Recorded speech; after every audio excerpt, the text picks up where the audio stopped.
Man City were using lopsided back three in open play. Lopsided back three means that two centre backs will play symmetrically and their left back will play little high in the wide zone. Let's take a look at the position of all these players of Man City so that we can understand the game better. Man City were using two centre backs. Out of them, one centre back was in the central zone and the other centre back was playing in the half space zone. And this kind of positioning of centre backs was giving a unique dynamic to Man City. You can see here that West Ham were using front two and their midfielder were operating in the half space zone. Because of Man City's centre backs operating in the half space zone, they could directly connect to Man City's winger. You can see here that Nathan Ake was playing central and Akanji in the half space zone.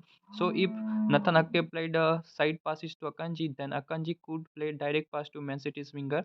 You can see here that West Ham's midfield was narrow, so just one pass was enough to penetrate the midfield and the ball was going into the final third. And look at this graph which shows that most of Man City's attack were made from the wide zone. The dominant side of Man City was the left hand side, and in this match the best player of City was their winger Savinho. In open play, Man City was building the game in back three and Man City was using two pivots and they were Kovacic and Rico Lewis. On the paper, Man City was playing in 4-1-4-1 formation.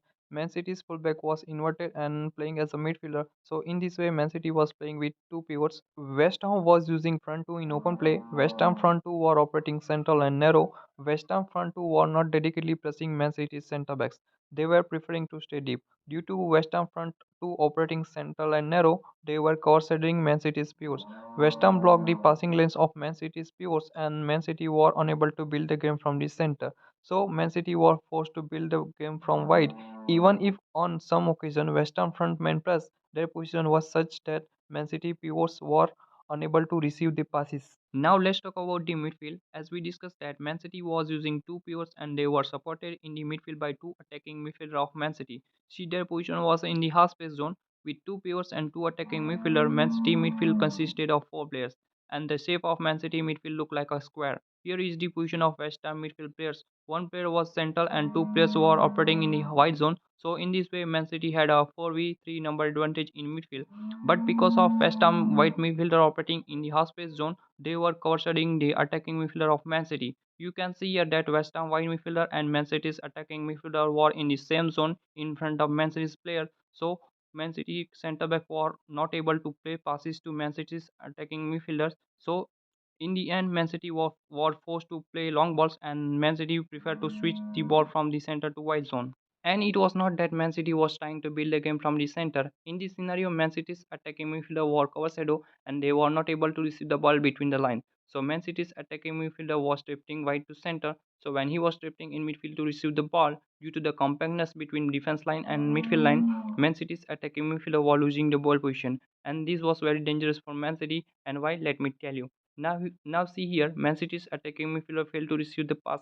At the same time, both the fullbacks of Man City were out of position. Man City's right back was in central zone and Man City's left back was little high. So when the turnover was happening, both the wide zone were completely open. And with West Ham compact midfield and front line, West Ham looked dangerous in transition. Look here, West Ham has roughly four players in the center, and there was a turnover. There was a many turnovers throughout the match, but West Ham were not able to finish well. Here is their goal conversion rate, which was very poor. West Ham took 17 shots, and their conversion rate was just a 5%. And in the end, they scored just one goal. Now let's talk about Man City's winger, and this match was completely dominated by Man City's winger. In the end, Man City's winger Savinho gave two assists and Phil Foden scored one goal.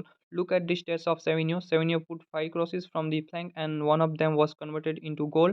That goal was Man City's second goal, which was headed by Holland, and Savinho played a through ball passes between two centre back, and Holland converted it into the third goal. Man City was attacking in 3 to 5 in open play. Both the wingers of Man City were providing width by staying high and wide. In open play, Man City was attacking in rough 3 to 5. Both the wingers of Man City were providing width by staying high and wide. On the other hand, West Ham was defending in narrow back 5. Due to West Ham narrow defending, both the wingers of Man City could easily receive the ball in the wide zone. The reason for West Ham wingback defending narrow was that Man City was attacking with front 5. Both the attacking midfielder of Man City were operating in the half space zone. Look at the positioning of Man City's attacking midfielder KDB and Bruno Fernandes. They were mostly in the half space zone. So because of that, West Ham wingback had to operate narrow, and Man City's winger had space in the wide zone. So if the ball was switched from the center to wide zone, then there was no pressure on him, and the Man City's winger could easily receive the ball.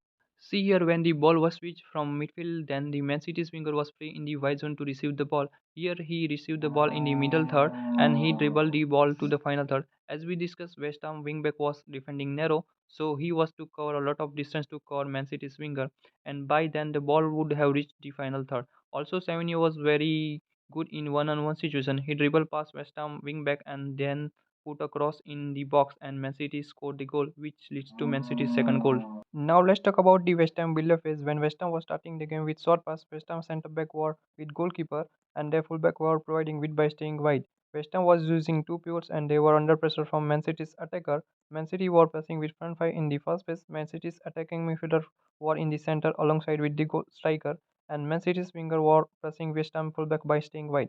Three players of Man City were central, so West Ham pivot was under pressure, so there was no chance to build a game from center, so West Ham preferred to build a game from wide. And when the pass was played to West Ham fullback, Man City's winger was ready to press West Ham fullback. And when he was receiving the ball, he had very few options to pass. Man City's front line had blocked the midfield route, and the sideline was helping Man City like an extra defender. So West Ham fullback had no option other than playing backward or forward pass. On the other hand, when West Ham forward was dropping in, Man City's fullback was coming forward and pressing him and was not allowing him to turn after receiving the ball, and West Ham was losing ball position in its own half. But when the turnovers were happening, Man City was facing problems because Man City's right back was inverted in midfield and the left back was pushing high. So when Man City was losing the ball position, there were defender in the central zone, but the wide zone and half space zone were open.